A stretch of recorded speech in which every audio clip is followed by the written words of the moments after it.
Sebuah rumah di kompleks pertambangan Kebonjeruk diamuk si jago merah hingga membuat warga panik.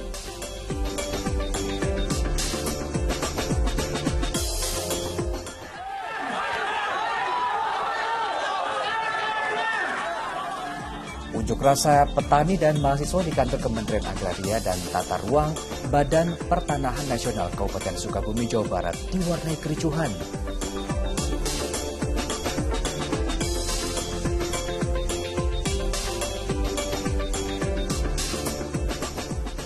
Banjir masih merendam wilayah Bunisari, Pangandaran, Jawa Barat hingga menyebabkan ratusan orang terisolasi.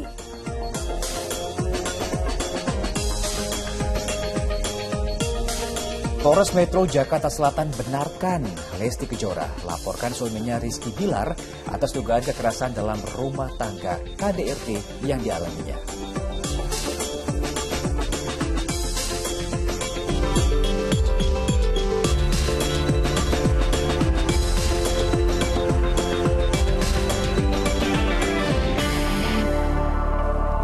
Halo, selamat pagi pemirsa. Senang sekali kami dapat kembali menyapa Anda. Sudah hampir menuju akhir pekan ya. Jumat 30 September 2022. Kita bergabung dalam Fokus Pagi bersama saya Jamie Darusman. Dan saya Pratiwi Kusuma. Nah, seperti biasa dalam 1,5 jam ke depan kami hadir dengan rangkaian informasi dan juga peristiwa terbaru yang berhasil dihimpun tim redaksi kami hingga dini hari tadi. Kita awali informasi di pagi hari ini dari sebuah pohon yang berukuran besar di Jalan Latuhar Hari Menteng, Jakarta Pusat, ini terbakar. Ya, warga pun panik karena khawatir pohon tumbang dan menimpa kabel pengantar aliran listrik kereta api.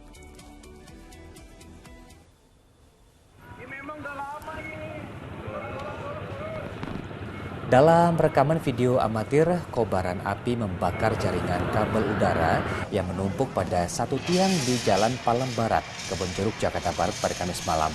Api menjalar mengikuti rangkaian kabel, bahkan nyaris menyambar ranting pohon yang berada tak jauh dari lokasi. Petugas damkar langsung padamkan api dengan APAR atau alat pemadaman api ringan hingga perambatan ke rumah-rumah berhasil dicegah. Kebakaran diduga akibat korsleting pada salah satu rangkaian kabel yang terkelupas.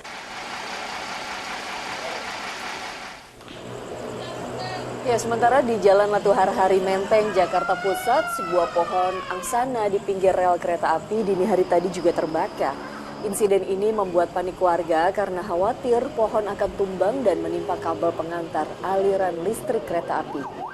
Saat kejadian, warga berusaha memadamkan api dengan alat seadanya. Belum diketahui penyebab terbakarnya pohon yang diperkirakan sudah berusia 20 tahun ini. Diduga sumber api berasal dari ulah orang tak bertanggung jawab yang membuat puntung rokok, puntung rokok sembarangan.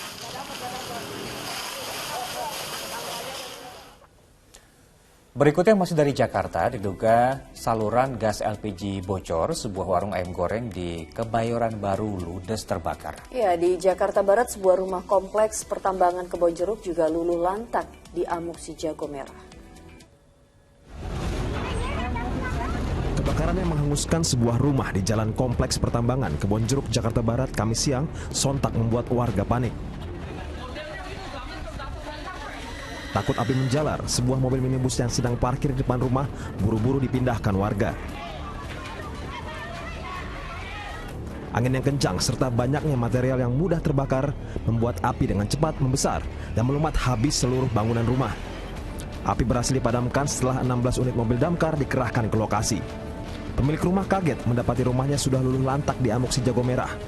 Ia sempat melihat aktivitas memasak di dapur sebelum keluar rumah melihat adiknya yang meninggal dunia. Ada orang masak kan bersihin rumah, adik saya meninggal. Waktu adik saya meninggal bersihin rumah yang di bawah. Lagi bersih, nggak taunya kira-kira 1 jaman sudah kebakar, Pak. Oh, berarti rumah itu dalam keadaan kosong ya, Pak? Kosong. Tapi lagi sebelumnya ada aktivitas masak? Ada masak, tapi orang udah nggak ada, udah ke kantin. Belum diketahui penyebab kebakaran. Diduga api berasal dari kompor yang lupa dimatikan usai memasak. Korban juga alhamdulillah tidak ada, ya hanya memang tadi ada aktivitas masak di samping, kemungkinan besar dari aktivitas tersebut gitu. Si Jago Merah juga menghanguskan sebuah warung ayam goreng di Jalan Senayan, Rawa Barat, Jakarta Selatan, Kamis pagi. Dugaan sementara kebakaran dipicu kebocoran gas LPG saat karyawan warung ayam sedang memasak. Api merembet cepat dan menyambar kabel-kabel listrik di atas warung. Tidak ada korban jiwa dalam kebakaran ini. Tim Liputan melaporkan. Nah, sementara itu kebakaran yang melanda permukiman padat di Pekanbaru Riau mengakibatkan sebuah rumah ludes terbakar. Diduga kebakaran dipicu pemilik rumah yang membakar sampah di pekarangan dan mendapati rumahnya ludes, pemilik rumah jatuh pingsan.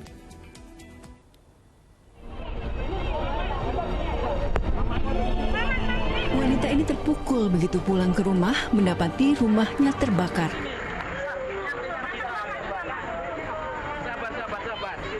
Sementara ibunya pingsan menyaksikan rumah yang baru ditinggal pergi sebentar telah ludes dilalap api.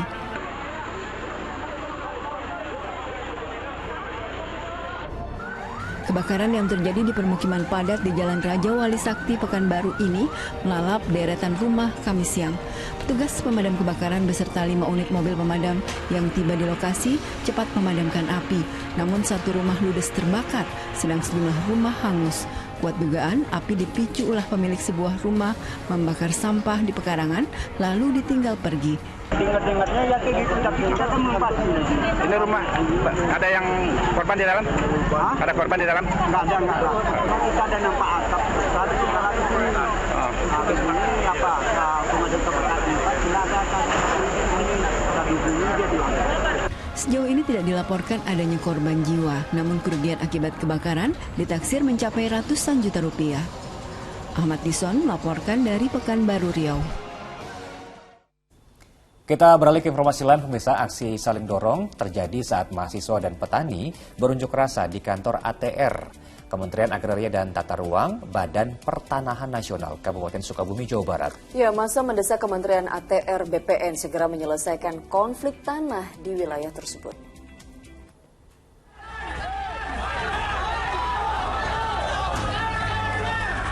Demonstrasi mahasiswa dan petani di kantor Kementerian Agraria dan Tata Ruang, Badan Pertanahan Nasional Kabupaten Sukabumi, Kamis siang berlangsung ricuh.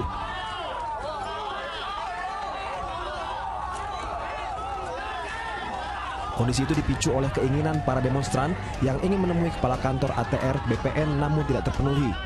Aksi saling dorong dengan polisi dari Polres Sukabumi Kota tidak terhindarkan.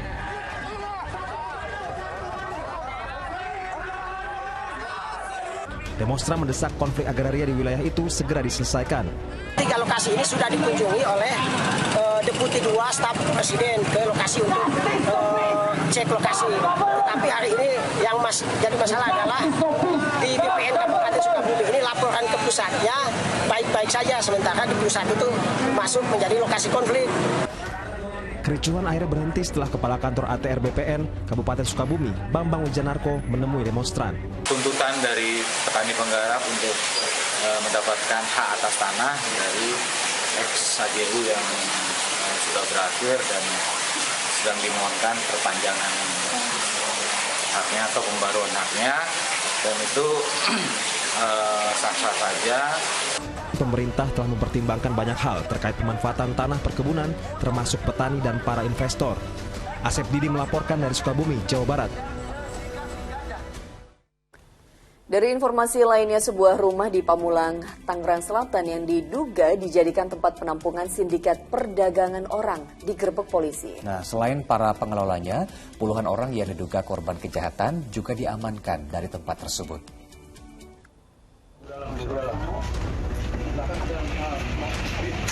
Anggota Bareskrim Polri menggerebek rumah bertingkat di sebuah perumahan di Pamulang, Tangerang Selatan, Banten. Dari tempat tersebut ditangkap 3 orang yang diduga bagian dari sindikat perdagangan orang. Selain itu, 21 korban juga turut diamankan. Puluhan korban itu rencananya akan dibawa ke Kamboja dengan modus penempatan tenaga kerja. Terungkapnya rumah tersebut sebagai tempat penampungan orang merupakan pengembangan dari kasus dugaan tindak pidana perdagangan orang yang diduga melibatkan sebuah perusahaan jasa tenaga kerja Indonesia di Jakarta Timur. Warga di perumahan tersebut tidak menduga rumah itu dijadikan bagian dari sindikat perdagangan orang.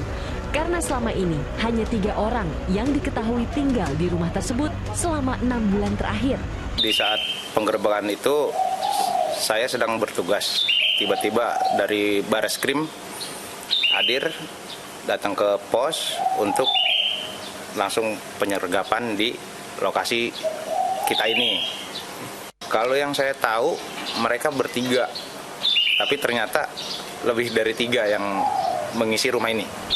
Untuk mengungkap jaringan yang melibatkan sindikat perdagangan orang tersebut, polisi masih memeriksa para terduga pelaku di Mabes Polri.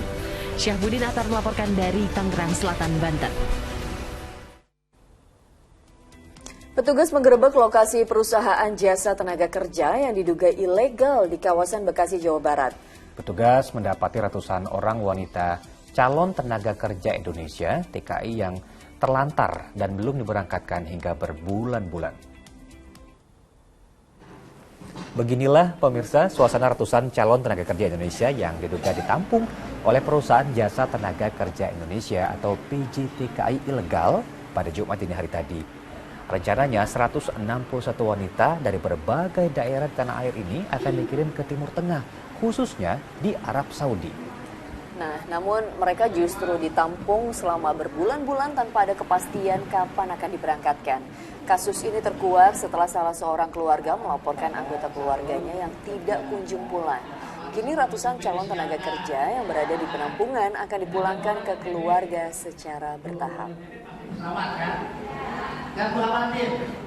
Dipakai sebagai penampungan tenaga kerja wanita ataupun tenaga kerja Indonesia yang diduga juga akan diberangkatkan ke luar negeri, khususnya negara Arab, di mana sebenarnya negara Arab Saudi saat ini sedang moratorium, jadi tidak menerima pekerja migran.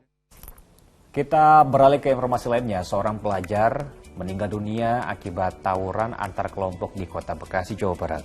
Polisi mengamankan puluhan pelajar pelaku tawuran, 2 orang diantaranya ditetapkan sebagai tersangka. Tawuran 2 kelompok pelajar terjadi di Jalan Kasuari, Kota Bekasi, Jawa Barat. Mereka menggunakan senjata tajam dan mencari sasaran kelompok lain. Aksi para pelajar ini sangat meresahkan masyarakat. Akibat tawuran, seorang pelajar berusia 16 tahun tewas setelah terkena bacokan kelompok lain. Sempat dilarikan ke Rumah Sakit Mitra Bekasi Barat, nyawa korban tak tertolong setelah mengalami luka di bagian dada kanannya. Petugas gabungan Polsek dan Polres Metro Bekasi Kota mengamankan 22 orang pelajar yang terlibat tawuran. 2 orang diantaranya menjadi tersangka setelah membacok korban hingga tewas. Polisi juga mengamankan 3 senjata tajam jenis celurit. Dari 22 orang ini dilakukan pemeriksaan ekstensif, maka pada hari Selasa kemarin ditetapkan 2 tersangka atas perkara secara bersama-sama menggunakan kekerasan sehingga menyebabkan korban meninggal dunia. Meski berstatus pelajar dan masih di bawah umur, polisi tetap memproses tersangka ke jalur hukum. Kasus tawuran kini ditangani PPA Polres Metro Bekasi Kota. Aung Derman melaporkan dari Kota Bekasi, Jawa Barat. Kita beralih ke informasi lain, pemirsa. Naiknya harga kacang kedelai membuat ratusan perajin tempe melakukan sweeping mengajak perajin tempe lain untuk berhenti memproduksi tempe di wilayah Tanjung Priok, Jakarta Utara. Dan ini bahkan sebagai bentuk aksi protesnya, para perajin tempe juga menghancurkan tempe yang sudah mereka buat ke jalanan. Sejumlah perajin tempe menyisir atau men-sweeping dengan membuang kacang kedelai ke sejumlah rumah yang masih memproduksi di Kampung Tempe Tanjung Priok, Jakarta Utara pada Kamis siang. Mereka memasuki rumah para perajin untuk mengajak berhenti memproduksi tempe. Selain itu, sebagai bentuk aksi protes, sejumlah perajin tempe juga membuang dagangan mereka ke jalanan. Nah, aksi ini mereka lakukan agar pemerintah dapat melakukan intervensi atas tingginya harga kedelai yang sudah mencapai Rp13.100 per kilogramnya. Dalam seminggu sudah naiknya sangat signifikan sekali. Sudah ada yang gulung tikar karena kebingungan menjual tempenya. Bentuk tempe aja, karena kalau merubah kualitas sangat tidak disukai oleh konsumen karena rasanya tidak kurang. Kita beralih ke informasi lainnya, pemirsa.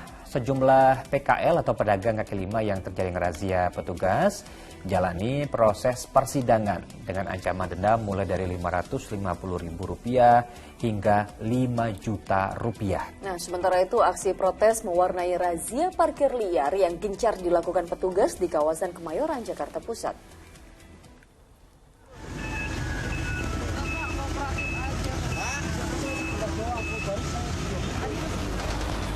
Kedatangan petugas Sudin Perhubungan di Jalan HBR Motik, Kemayoran, Jakarta Pusat, Kamis siang membuat pengemudi mobil bak terbuka ini panik. Meski berupaya memindahkan kendaraannya agar tak terjaring razia, namun petugas tetap menindaknya karena parkir di bahu jalan. Tak terima kendaraannya hendak diderek, pengemudi mobil bak terbuka ini protes terhadap petugas Dishub. Selain di kawasan Kemayoran, razia parkir liar juga digelar di kawasan Sawah Besar, Jakarta Pusat. Istirahat sebentar doang saya, itu karena saya ngantuk nih. Nah terus dilakukan pendirikan seperti ini gimana tanggapannya Mas? Ya saya nggak senang, justru saya udah berapa kali nih. Ya kalau diambil secara ini, dendanya mahal. Sementara itu, pedagang kaki lima yang terjaring razia petugas karena berjualan di trotoar jalan atau lokasi lain yang dilarang, mulai disidang oleh Pemkot Jakarta Barat. Selain PKL, pemilik rumah kos tanpa izin yang terjaring razia juga ikut disidang. Sebanyak 22 warga yang melanggar Perda Ketertiban Umum dikenakan sanksi denda mulai dari Rp550.000 hingga Rp5 juta, tergantung jenis pelanggaran yang dilakukan. Don Vito Samarta dan Abdul Haris melaporkan dari Jakarta. Kita ke informasi banjir, pemirsa. Ini banjir masih merendam wilayah Bunisari, Pangandaran, Jawa Barat. Ada ratusan orang yang terisolasi karena banjir memutus akses keluar dan masuk desa.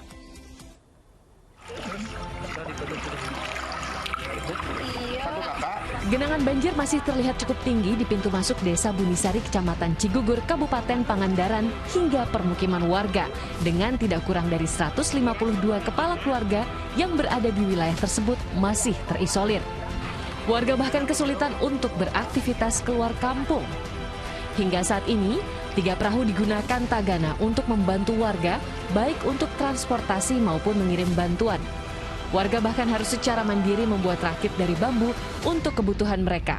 Debit airnya sudah menurun, ya, tapi warga masih belum bisa beraktivitas normal karena akses jalannya masih terganggu dengan ketinggian air sekitar 1,5 meter.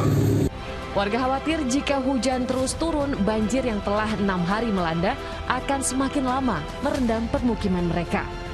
Eko Setiabudi melaporkan dari Pangandaran, Jawa Barat. Di lokasi lain, pemirsa, jembatan gantung yang jadi akses penghubung aktivitas perekonomian dan pendidikan warga di Kabupaten Sukabumi, Jawa Barat putus akibat diterjang arus sungai. Warga terpaksa bertaruh nyawa saat menyeberangi sungai tersebut. Anak-anak ini nekat melintasi jembatan gantung yang telah putus diterjang luapan air sungai di Bantar Gadung, Kabupaten Sukabumi, Kamis siang. Berpegangan pada tali yang mengikat badan jembatan, mereka meniti batang-batang bambu untuk menyeberangi sungai. Sungguh aktivitas yang mengancam jiwa. Putusnya jembatan juga memaksa sejumlah ibu nekat mengarungi sungai untuk menyeberang. Sambil mengangkat rok dan menjinjing sepatu, mereka meniti bebatuan sungai, menghindari derasnya arus saat melintas. Beberapa bahkan membawa serta anak dalam gendongan. Sekarang jembatannya ambruk. Emang nggak was-was Bu ngelewatin ya, kali? Was-was mah was-was, gimana lagi? Nggak ada jalan lagi ke sono kan harus naik ojek. Jalan kaki nggak kejangkau. Oh, jadi memang ada jalan alternatif selain di sini ya? Ada, cuman jauh. Jembatan yang dilintasi warga setiap akan beraktivitas ini putus diterjang derasnya arus sungai saat hujan deras turun Jumat pekan lalu. Karena meluap airnya terlalu tinggi, curah hujannya tinggi. Tiap malam, sore, pokoknya 24 jam terus lewat. Orang yang suka jualan pinang, gitu. Anak sekolah, warga sehari-hari. Selain mengajukan permohonan perbaikan jembatan ke Pemda setempat, Kepala Dusun juga berkoordinasi dengan BPBD untuk membuat jembatan darurat sementara. Asep Didi melaporkan dari Sukabumi, Jawa Barat. Sementara di Nabire, Papua, sebuah jembatan yang masih dalam proses pengerjaan hanyut setelah diterjang luapan sungai Lagari di distrik Makimi. Selain menghanyutkan jembatan, banjir juga merendam 3 listrik. Hujan deras yang melanda sebagian wilayah Kabupaten Nabire, Papua menyebabkan air Kali Lagari meluap pada Kamis siang. Luapan air membawa pohon dan kayu menerjang jembatan Lagari di perbatasan distrik Napan dan distrik Makimi. Akibatnya jembatan hanyut sekitar 25 meter dari posisi awal. Kerangka dan pondasi jembatan yang tengah dikerjakan belum dilakukan pengikatan dan juga pengerasan. Besarnya luapan air juga menyebabkan banjir di jalan raya hingga tak bisa dilalui kendaraan.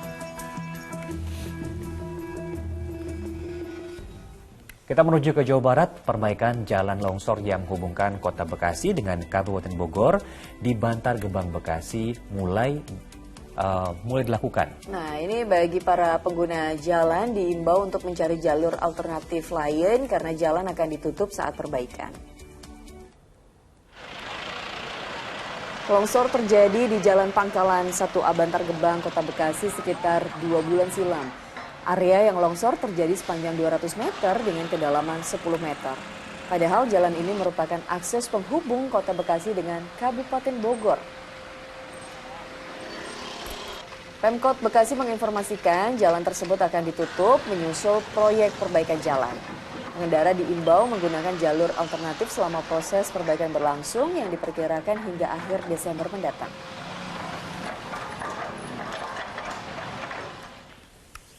Upaya tim SAR untuk menemukan 5 korban yang masih tertimbun tanah longsor di Desa Bulu Kuning, Kabupaten Kota Baru, Kalimantan Selatan membuahkan hasil.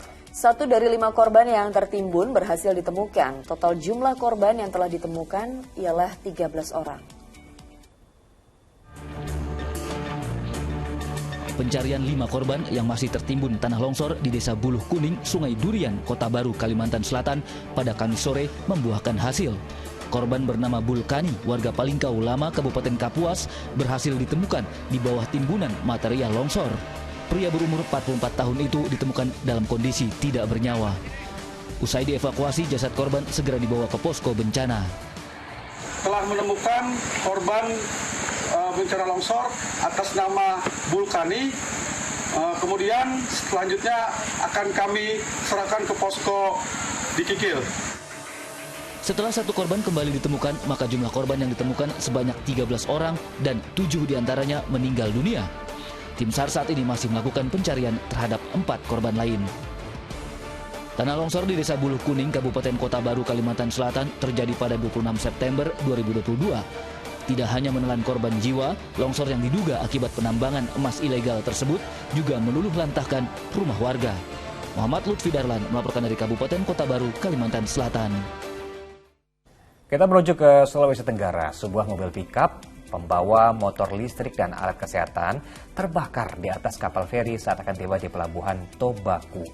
Ya, kebakaran membuat penumpang di atas kapal panik dan berlomba untuk mencari pelampung.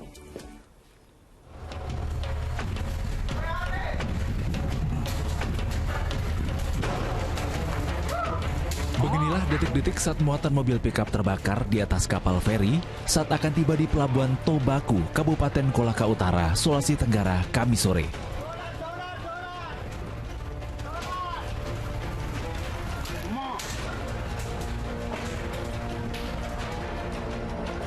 Kejadian tersebut membuat penumpang yang berada di atas kapal panik dan berlomba mencari pelampung. Kebakaran bisa cepat diatasi dengan alat pemadam 2 jam kemudian. Api diduga berasal dari motor listrik yang dibawa mobil pickup. Tidak ada korban jiwa dalam kejadian ini. Namun 2 unit motor listrik, 1 paket alat kesehatan dan 1 box Pertamini ludes terbakar. Ada 2 sama alkes, itu ada 2 peti, tapi yang 1 petinya habis. Sama Pertamini, tapi itu Pertamini kan tersegel. Oh, ini atau gimana Pak? Panik, semua ambil panik. Ambil semua tadi, pelampung tadi Pak? Sekitar berapa jam Pak baru padam apinya Pak? Sekitar 1 jam lebih tuh, hampir 2 jam gitu. Saat kapal feri tiba di pelabuhan, pihak kepolisian langsung melakukan penyelidikan terkait penyebab kebakaran. Al-Ghazali Mahfud melaporkan dari Kabupaten Kolaka, Sulawesi Tenggara.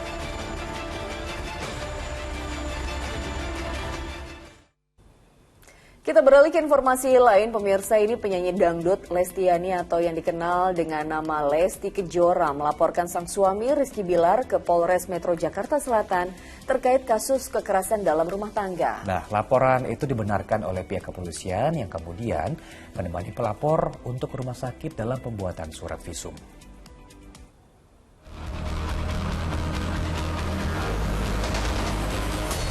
Laporan terkait dugaan kasus kekerasan dalam rumah tangga yang dialami penyanyi dangdut Lesti Kejora oleh suaminya Rizky Bilar dibenarkan petugas kepolisian bagian hubungan masyarakat Polres Metro Jakarta Selatan. Lesti Kejora membuat laporan polisi pada Rabu malam sekaligus menjalani proses visum di rumah sakit dengan didampingi oleh penyidik Polres Metro Jakarta Selatan. Saudari kita L semalam sudah mendatangi Polres Jakarta Selatan untuk melaporkan kasus yang dialaminya. Ya, untuk kasus sendiri, kasusnya seperti apa, Bu? Untuk kasus yang dilaporkan adalah masalah KDRT. Kalau memang KDRT ini harus kita visum dulu.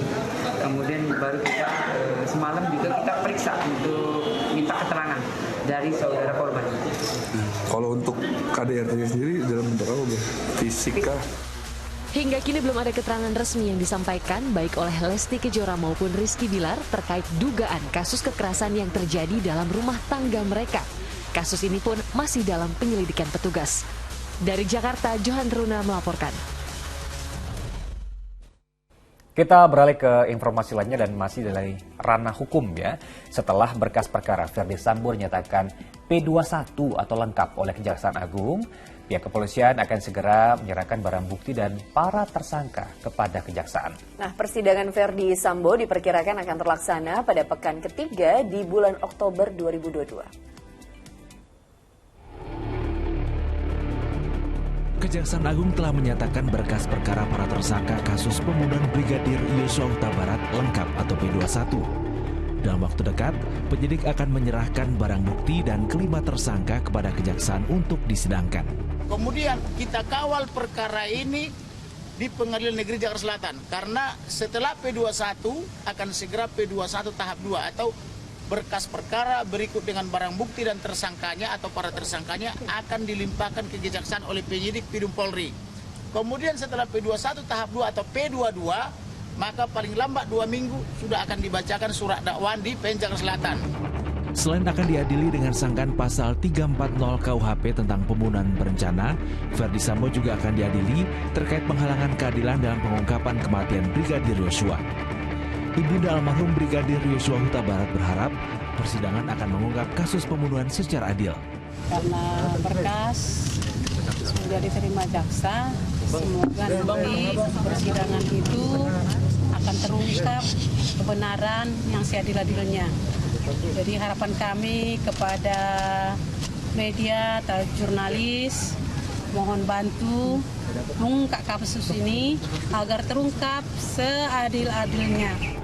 Selain itu, tim kuasa hukum Brigadir Yosua juga meminta 2 mantan pegawai KPK, Febri Diansyah dan Rasa Mala Aritonang, yang kini menjadi pengacara Putri Chandrawati, untuk membuktikan objektivitasnya, serta mengungkap dugaan suap yang dilakukan oleh kliennya. Glenn Yosua, Kemal Prasetyo melaporkan dari Jakarta.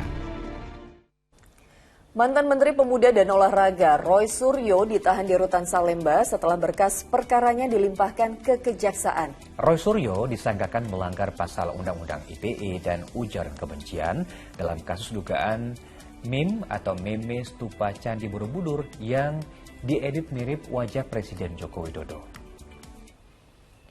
Dengan menggunakan baju tahanan kejaksaan, mantan Menteri Pemuda dan Olahraga Roy Suryo keluar dari ruang pemeriksaan tahap 2 di Kejari, Jakarta Barat, Kamis siang. Usai diperiksa selama sejam, Roy langsung dibawa untuk ditahan selama 20 hari ke depan. 2 pasal disangkakan dalam kasus meme stupa Candi Borobudur yang diedit mirip dengan wajah Presiden Joko Widodo. Di antaranya pasal 28 Undang-Undang Informasi dan Transaksi Elektronik dengan ancaman 6 tahun penjara serta denda sebesar 1 miliar rupiah. Roy Suryo juga dijerat dengan pasal ujaran kebencian dengan ancaman maksimal 5 tahun penjara.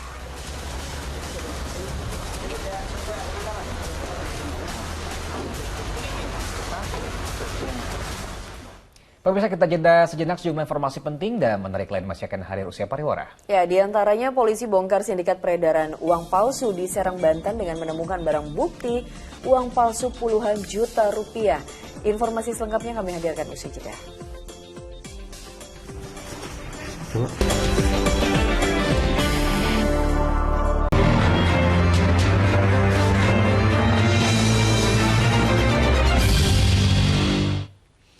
Petugas gabungan dari Polres Jakarta Utara dan Brimopolda Metro Jaya menggerebek lapak yang diduga dijadikan tempat pesta narkoba di kawasan Tanjung Priuk. Namun saat digerebek, para pelaku sudah melarikan diri.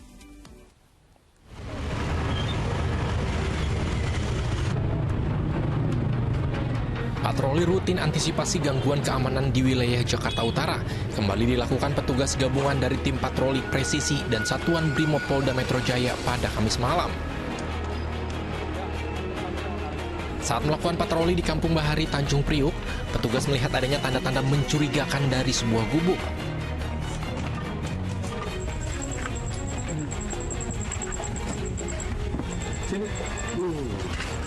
Benar saja, saat dilakukan penggerebekan lokasi tersebut diduga baru saja dijadikan pesta narkoba jenis sabu. Namun, para pelaku sudah berhasil melarikan diri. Ketika digeledah, petugas mendapati puluhan plastik klip sabu hingga belasan alat penghisap sabu. Bahkan, gubuk yang dibangun oleh kelompok-kelompok tertentu ini diduga dijadikan tempat transaksi narkoba dan disewa sebesar Rp10.000. Ya, kemudian pada saat melakukan antisipasi strong point untuk tawuran, kami melihat ada tanda-tanda pergerakan, kemudian kita dekati, ya ternyata ada satu gubuk yang sering dipakai untuk menggunakan narkoba. Barang bukti yang disita selanjutnya dibawa petugas ke posko Kampung Tanggung Anti Narkoba di Tanjung Priok. Petugas gabungan juga akan rutin melakukan patroli di wilayah tersebut guna meminimalisir peredaran narkoba yang meresahkan warga. Muhammad Subadri Arifki melaporkan dari Jakarta. Sementara itu, polisi menangkap 5 anggota komplotan pengedar uang palsu di wilayah Banten. Para tersangka dibekuk di tempat yang berbeda dengan barang bukti berupa uang palsu senilai puluhan juta rupiah.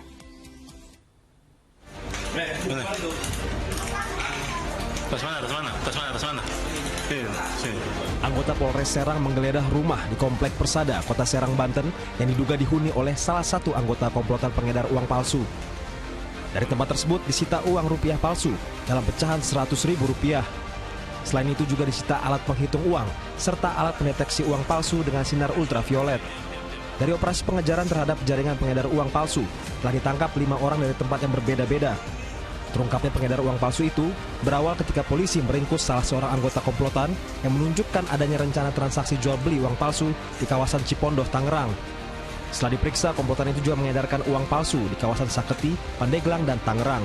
Ya, dugaan adanya penjualan uang palsu, uang rupiah senilai 80 juta rupiah, 70 juta rupiah pecahan Rp100.000 dan 10 juta pecahan uang Rp100.000 lama. Untuk pelaku yang berhasil kita amankan ada 5 orang. Para tersangka dijerat dengan undang-undang tentang mata uang yang ancaman sanksinya berupa pidana penjara paling lama 15 tahun serta denda paling banyak Rp50 miliar. Ariel Maranus melaporkan dari Serang, Banten.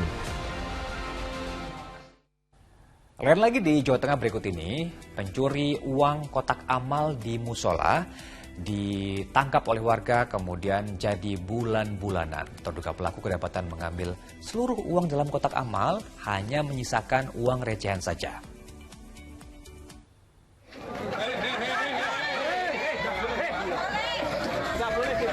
Polisi memperingati warga yang coba memukul terduga pelaku pencurian kotak amal ketika sedang membawanya ke Mapolsek Blora pada Kamis siang.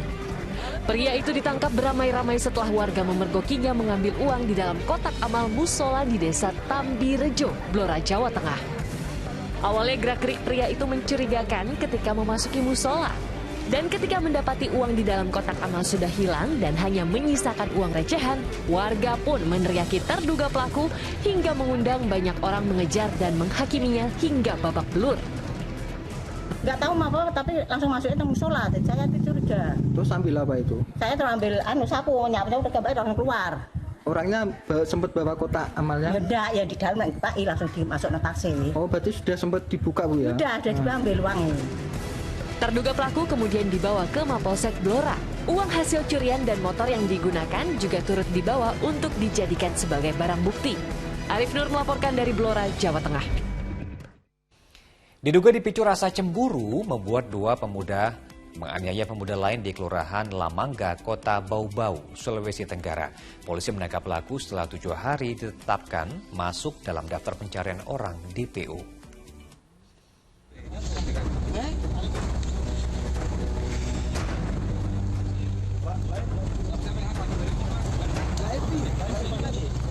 Dua pemuda ini tidak bisa berkutik saat ditangkap aparat Resmo Polsek Murhum di Jalan Poros Maligano, Kabupaten Muna, Sulawesi Tenggara Kamis kemarin. Mereka diamankan polisi setelah sempat diburu selama 1 minggu karena diduga menganiaya pemuda lain. Akibat penganiayaan, korban mengalami luka pada bagian wajah dan tangan. Bahkan kaki korban nyaris putus akibat tebasan parang. Kasus ini berawal saat salah satu pelaku cemburu melihat pujaan hatinya berhubungan dengan korban. Ia pun mengajak rekannya untuk menganiaya korban. Korban diduga telah membuat sakit hati pelaku.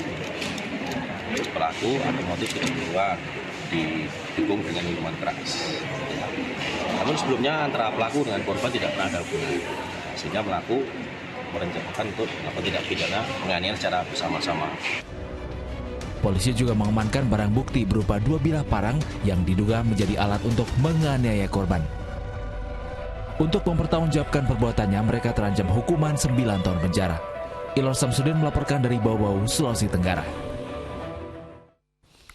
Beralih ke informasi lain, pemirsa, sesosok jenazah pria didapati mengambang di Sungai Cilemer, Pandeglang, Banten. Polisi yang memeriksa tak mendapati adanya identitas yang menunjukkan jati diri pria tersebut.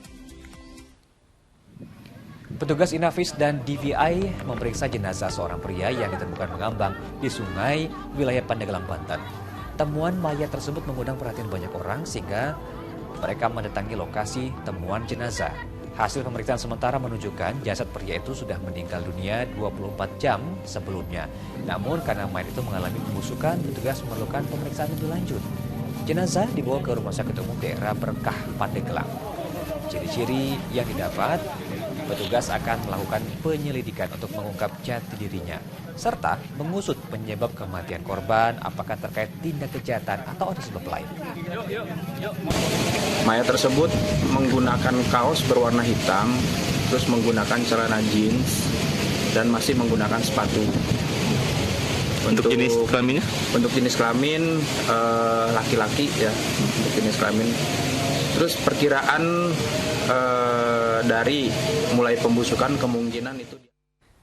Kita beralih ke informasi lain, pemirsa. Diduga terlibat kasus penipuan dan penggelapan kendaraan bermotor, putri almarhum dari penyanyi dangdut Imam S. Arifin ditangkap anggota Polsek Taman Sari, Jakarta Barat.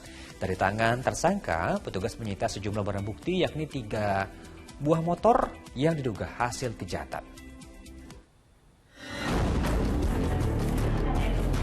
Dalam rekaman, kamera pengawas memperlihatkan seorang wanita berinisial RDA berada di sebuah toko makanan. Beberapa saat kemudian pelaku terlihat pergi bersama salah satu pegawai toko menggunakan sepeda motor.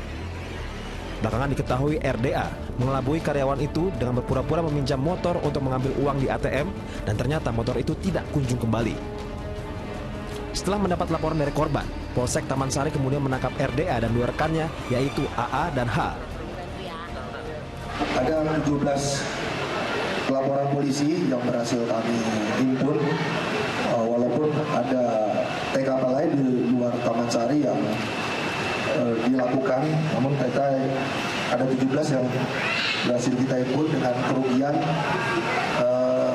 di antara 15 sampai dengan 20 juta per korban, per laporan polisi. RDA yang belakangan diketahui anak dari penyanyi dangdut terkenal itu juga menggunakan narkotika. Hal tersebut diketahui setelah dilakukan tes urin. Dari para tersangka, polisi menyita 3 sepeda motor. Ketiga tersangka diancam hukuman 5 tahun penjara. Abdul Haris melaporkan dari Jakarta. Lain lagi di wilayah Jakarta Selatan berikut ini, pemirsa, seorang pria terekam kedapatan tengah mencuri pakaian dalam wanita di jemuran rumah kawasan Cilandak. Pencurian pakaian dalam terjadi di halaman rumah kawasan Asem 2 Cilandak, Jakarta Selatan pada Kamis dini hari. Aksi pencurian dilakukan oleh seorang pria itu sempat direkam oleh pemilik rumah dengan menggunakan kamera ponsel. Terlihat pelaku langsung memegang pakaian dalam yang dijemur di depan rumah korban dan langsung mengambilnya. Warga, terutama kaum wanita, menjadi resah lantaran aksi serupa sudah terjadi 2 kali dalam beberapa hari terakhir. Warga khawatir bila pelaku tidak segera ditangkap, maka akan terulang peristiwa yang meresahkan tersebut. Pemirsa, akibat menghindari pengendara sepeda motor, sebuah truk bermuatan air minum dalam kemasan terguling di Jalan Raya Pandeglang, Banten. Sementara di Bekasi, Jawa Barat, minibus terbalik usai menyerempet truk tronton. Inilah rekaman video yang memperlihatkan sebuah minibus terguling di ruas tol Jakarta Cikampek kilometer 12, Bekasi, Jawa Barat, Kamis sore. Kondisi minibus yang terbalik melintang di tengah jalan menutup satu ruas jalan tol dari arah Bekasi menuju Jakarta hingga menyebabkan kemacetan panjang. Diduga pengemudi kurang berhati-hati saat berkendara hingga minibus yang dikendarainya menyerempet truk tronton hingga terbalik. Akibatnya minibus mengalami rusak parah di bagian depan. Beruntung tak ada korban jiwa dalam insiden ini dan kasusnya telah ditangani pihak petugas Satlantas PJR Induk Tol Jakarta Cikampek. Di lokasi lain, di Pandeglang, Banten, sebuah truk yang mengangkut puluhan dus air minum dalam kemasan mengalami kecelakaan tunggal. Diduga truk melaju dengan kecepatan tinggi, kemudian terguling setelah menghindari kendaraan yang ada di depannya. Akibatnya, truk mengalami kerusakan parah di bagian samping kiri dan puluhan dus berisi air minum kemasan berserakan di tepi jalan. Tidak ada korban jiwa dalam kecelakaan tunggal ini dan sang sopir tapi harus dilarikan ke rumah sakit karena mengalami luka di bagian kepala.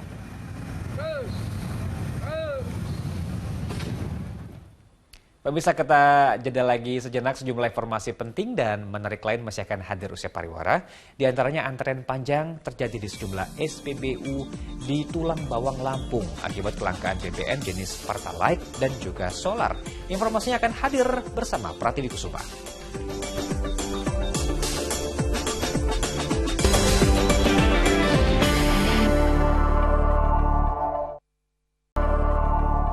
Anda kembali menyaksikan Fokus Pagi bersama saya Pratiwi Kusuma. Kita lanjutkan informasi di pagi hari ini, pemirsa.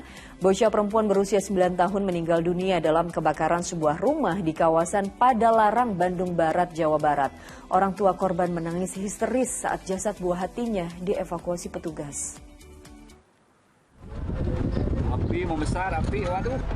Asap tebal membumbung dari atas sebuah rumah di permukiman padat penduduk kawasan Padalarang, Bandung Barat pada Kamis siang. Sejumlah warga berupaya memadamkan kobaran api menunggu petugas pemadam kebakaran datang. Setiba di lokasi, petugas langsung berjibaku memadamkan api. Si jago merah bisa dikuasai 1 jam kemudian.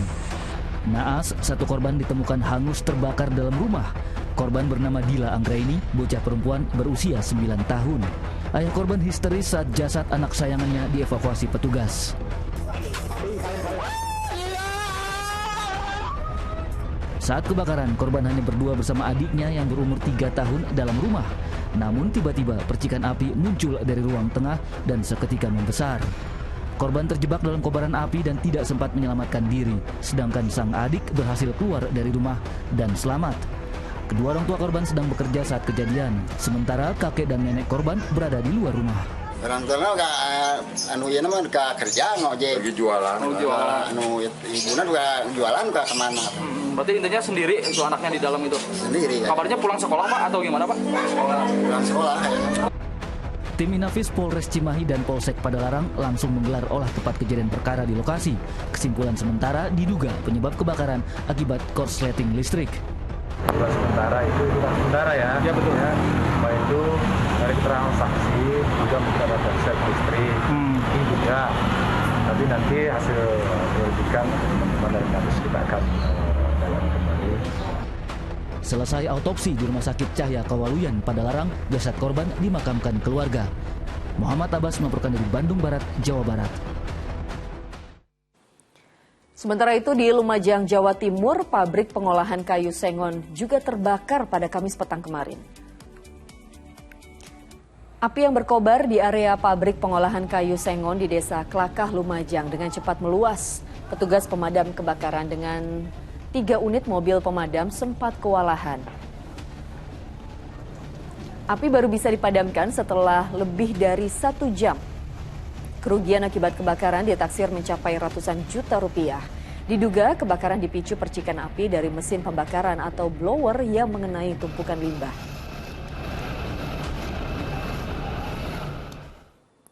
Dari informasi lainnya, pemirsa, Suku Dinas Ketahanan Pangan, Kelautan dan Pertanian Jakarta Pusat menemukan ikan asin yang diduga mengandung formalin. Ironisnya, ikan asin tersebut diperdagangkan secara terbuka di sejumlah pasar tradisional di Jakarta Pusat. Dalam razia yang dilakukan Dinas Ketahanan Pangan, Kelautan dan Pertanian Jakarta Pusat, di sejumlah pasar tradisional, petugas mendapati adanya ikan asin yang mengandung formalin. Hasil ini diketahui setelah petugas melakukan uji laboratorium di lokasi. Para pedagang meminta petugas menindak langsung penyuplai ikan asin berformalin agar tidak membahayakan pembeli. Kalau yang pakai formalin mendingan ditangkap-tangkapin aja pabriknya. Kan itu membahayakan kesehatan, Pak. Ironisnya, ikan asin berformalin ini ditemukan di sejumlah pasar tradisional seperti Pasar Tradisional Kawasan Kemayoran, Kawasan Johar Baru, dan Kawasan Sawah Besar Jakarta Pusat. Ada sampel yang terdeteksi ternyata mengandung formalin. Nah, dari sana kita akan melakukan tindakan. Tindakan awalnya itu adalah memanggil pedagangnya, kemudian kita telusuri daerah sumbernya dari mana, kemudian kita bikin berita acara. Selain ikan asin, petugas juga menemukan adanya daging busuk yang masih diperjualbelikan. Dan Vito Samarta melaporkan dari Jakarta. Ular sanca berukuran panjang 3 meter bersarang di rak sepatu rumah warga di Kota Bekasi, Jawa Barat. Keberadaan ular sanca itu pun tentu mengagetkan seisi rumah.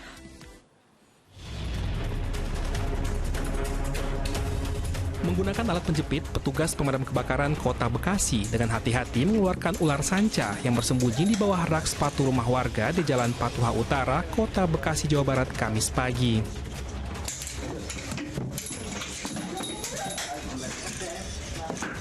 Meski sempat memberontak, namun ular sanca sepanjang 3 meter itu akhirnya berhasil dievakuasi petugas. Tim rescue meluncur ke lokasi dan langsung melaksanakan evakuasi ular sanca panjangnya sekitar 3 meter dan sudah berhasil dievakuasi untuk Pemilik rumah mengetahui keberadaan ular sanca setelah melihat ada yang bergerak di rak sepatu. Mereka pun kaget tak tahu dari mana datangnya hewan reptil tersebut. Subuh di rumah bagian dalam di bawah, kemudian pada saat kami akan masuk rumah ternyata ada sesuatu yang bergerak besar, terus bersiap kayaknya akan menerkam gitu. Ternyata kami lihat ular besar. Untuk kami bisa refleks mundur dan kami langsung menghubungi Pak RT, Pak RW. Rencananya ular sanca tersebut akan dikirim ke rumah reptil di Jakarta. Awang Darmawan melaporkan dari Bekasi, Jawa Barat. Pemirsa, seorang pedagang mie ayam keliling menjadi korban penipuan setelah menerima uang palsu pecahan Rp100.000. Dalam waktu singkat, video penipuan tersebut beredar luas di media sosial. Duit palsu, daerah Kampung Jarakosta, Desa Sukadanau, Kecamatan Cikarang Barat. Inilah video selembar uang palsu yang sudah kusam yang diterima Mamit, seorang kakek penjual mie ayam keliling di Kampung Jarakosta, Cikarang Barat, Bekasi. Dirinya tidak menyadari telah menjadi korban penipuan peredaran uang palsu oleh orang tak dikenal saat berjualan. Saat kejadian, Mamit mengaku dihampiri 2 orang tak dikenal yang membeli mie ayam dagangannya. Korban tidak sedikit pun menyimpan curiga dan memberikan uang kembalian sebesar Rp76.000 terhadap para pelaku. Korban mengetahui uangnya palsu saat akan menukar ke sebuah warung.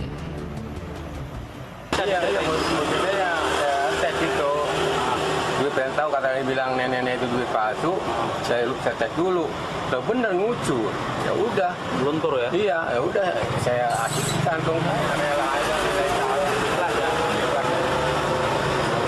Orang nggak punya saya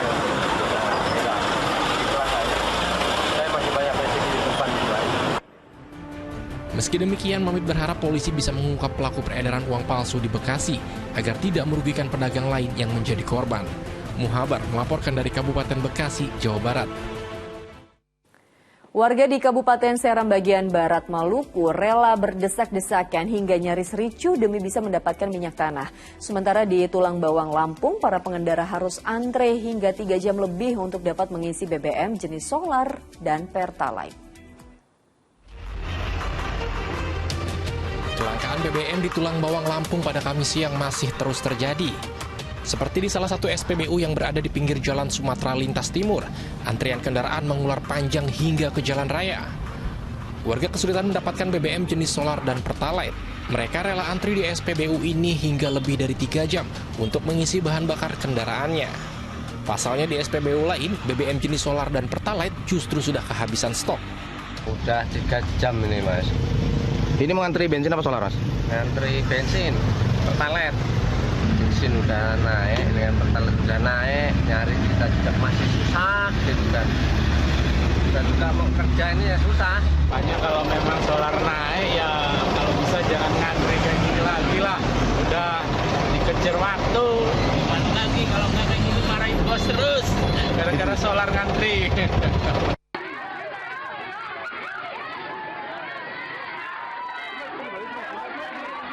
Sementara di Kabupaten Seram bagian Barat Maluku, warga rela berdesak-desakan bahkan hingga nyaris ricuh demi bisa mendapatkan minyak tanah dari pengecer.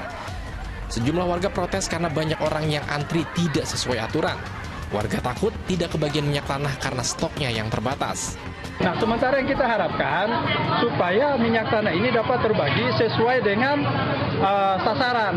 Nah, saya sendiri yang tetangga itu dapatnya cuma 2 gen, 10 liter. Sejak kelangkaan BBM, nah ini pemandangannya seperti ini. Hingga saat ini masih belum diketahui secara pasti penyebab kelangkaan minyak tanah yang menyulitkan warga ini. Tim Liputan melaporkan. Kita beralih ke informasi lain, pemirsa. Saat memberikan penghargaan kepada para kepala daerah dan juga lembaga pada Kamis siang, Presiden Joko Widodo ini sekaligus mengingatkan soal krisis pangan yang melanda dunia. Presiden juga meminta para kepala daerah memiliki sense of crisis. Dan berikut pernyataan Presiden Joko Widodo. 19.700 orang setiap hari meninggal karena kelaparan. Kita patut bersyukur bahwa bulan Agustus yang lalu kita mendapatkan sertifikat pengakuan bahwa Indonesia sudah swasembada beras sejak 2019.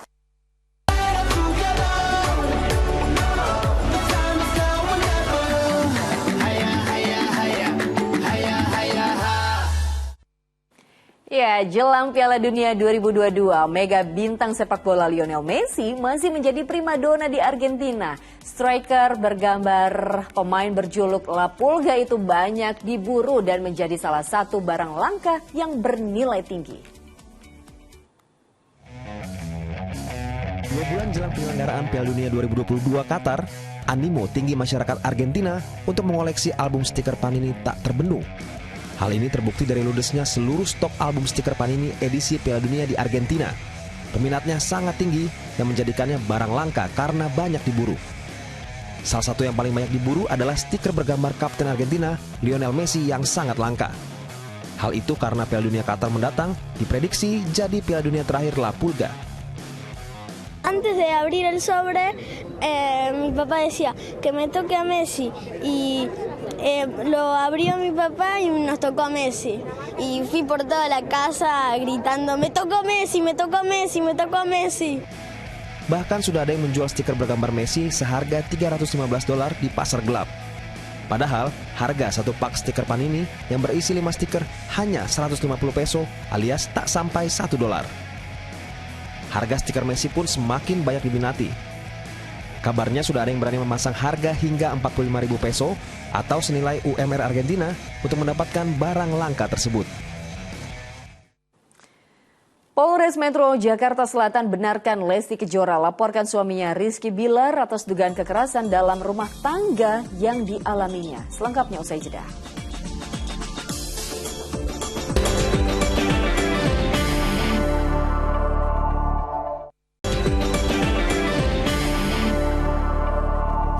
Terima kasih Anda kembali di Fokus Pagi bersama saya Jamie Darusman. Dan saya Pratiwi Kusuma. Kita lanjutkan informasi di pagi hari ini pemirsa.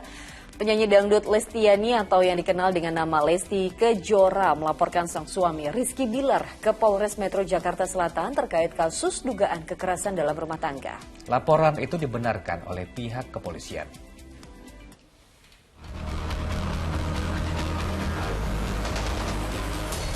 Laporan terkait dugaan kasus kekerasan dalam rumah tangga yang dialami penyanyi dangdut Lesti Kejora oleh suaminya Rizky Bilar dibenarkan petugas kepolisian bagian hubungan masyarakat Polres Metro Jakarta Selatan. Lesti Kejora membuat laporan polisi pada Rabu malam sekaligus menjalani proses visum di rumah sakit dengan didampingi oleh penyidik Polres Metro Jakarta Selatan. Saudari kita L semalam sudah mendatangi Polres Jakarta Selatan untuk melaporkan kasus yang dialaminya. Ya, untuk kasus sendiri, kasusnya seperti apa, Bu? Untuk kasus yang dilaporkan adalah masalah KDRT. Kalau memang KDRT ini harus kita visum dulu. Kemudian baru kita semalam juga kita periksa untuk minta keterangan dari saudara korban. Kalau untuk KDRT-nya sendiri dalam bentuk apa, Bu? Fisik kah?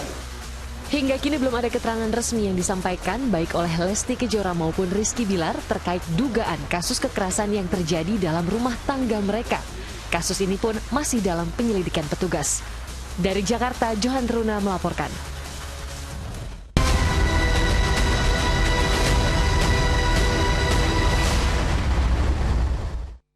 Soccer lover dari pekan ke-11 BRI Liga 1, PSM Makassar harus puas dengan kedudukan akhir 1-1 ketika hadapi tuan rumah Persis Solo. Tambahan 1 poin membuat PSM gagal mengudeta Madura United dari puncak klasemen sementara.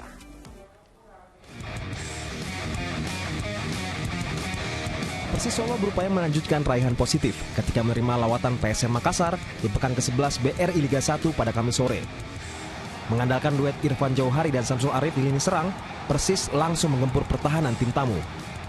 Publik tuan rumah di Stadion Manahan, Solo, Jawa Tengah bersorak riuh pada menit 22. Adalah Irfan Jauhari yang membawa Persis unggul setelah melepaskan sepakan melengkung menuntaskan skema serangan balik cepat. 2 menit jelang rehat, PSM membalas. Kedudukan setara setelah Kenzo Nambu memaksimalkan umpan sundulan Everton Nascimento pada menit ke-43.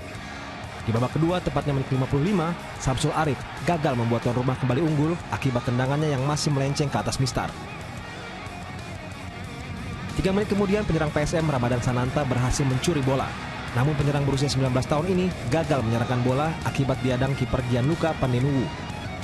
Insiden terjadi di menit ke-87 yang melibatkan bek Persis, Jamerson, dan bek PSM, Yuran Fernandes. Akibat kejadian ini, Jamerson mendapat kartu merah langsung. Meski bermain dengan 10 orang, Persis Solo malah lebih menekan PSM.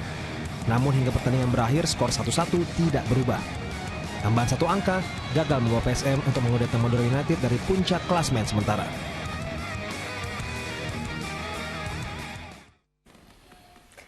Nah, sementara ini PSS Sleman juga masih belum konsisten menjamu Persita Tangerang di Stadion Maguwo Harjo Sleman, tuan rumah takluk dengan skor 1-2.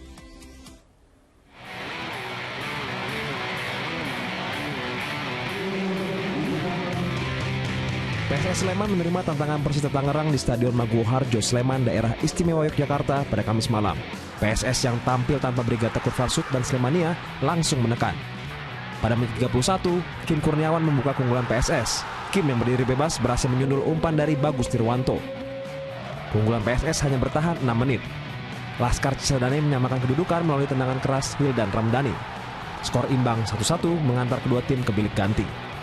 Di awal interval kedua, tepatnya menit 50, tim tamu berhasil unggul. Osa Saha mengukir nama di papan skor setelah penyambar bola dengan kaki kiri. PSS yang tertinggal mencoba menyetarkan skor.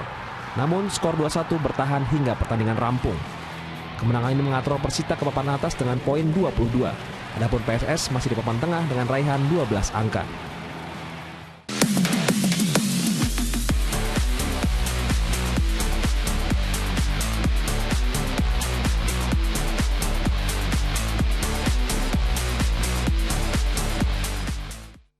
Masih dalam laga lanjutan BRI Liga 1 pekan ke-11 nih, juara bertahan Bali United siap hadapi tamunya Persikabo dalam lanjutan BRI Liga 1. Ya, pada laga nanti Serdadu Tridatu tidak akan tampil dengan skuad terbaiknya karena beberapa pemain andalannya dilanda cedera.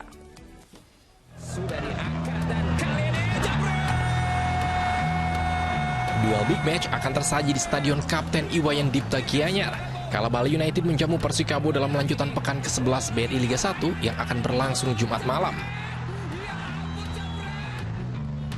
Secara rekor pertemuan dalam 5 laga terakhir, tuan rumah jelas lebih unggul. Bali United mampu mengoleksi 2 kemenangan, 2 hasil imbang dan hanya sekali kalah.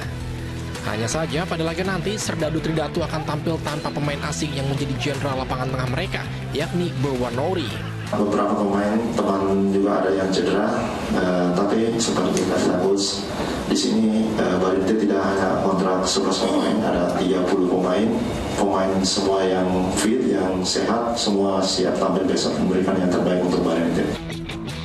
Sementara di kubu seberang, Persikabo siap tampil dengan kekuatan terbaiknya. 2 bintang Laskar Pajajaran yang tampil bersinar membela timnas Indonesia dalam laga FIFA Matchday, yakni Dimas Derajat dan Syahrul Trisna, juga dalam kondisi fit untuk diturunkan dari menit awal. Dimas yang saat ini telah mengoleksi 4 gol dan 1 assist, tentunya akan kembali diandalkan menjadi ujung tombak yang bisa memberi ancaman barisan pertahanan Bali United. Arianto Hutapea melaporkan dari Badung, Bali.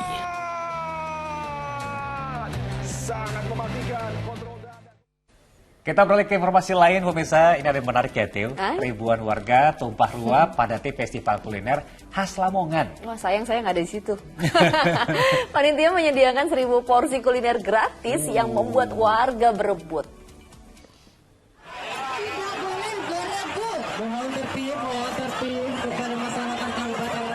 Ratusan warga langsung menyerbu masuk ke arena festival kuliner khas dan jajanan Lamongan. Begitu festival resmi dibuka Bupati, warga berlarian menuju tenda-tenda kuliner favorit hingga beberapa terdorong atau terjatuh.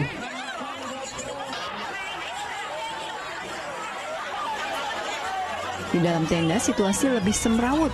Warga menyisaki tenda kuliner favorit, berebut bahkan saling dorong. Tak heran dalam hitungan menit 1000 porsi kuliner yang disediakan gratis telah ludes. Rebut-rebutan Pak sampai kotor semua ini. Dapat ini goreng. Susah nggak tadi? Susah Pak. Cowok-cowok pada.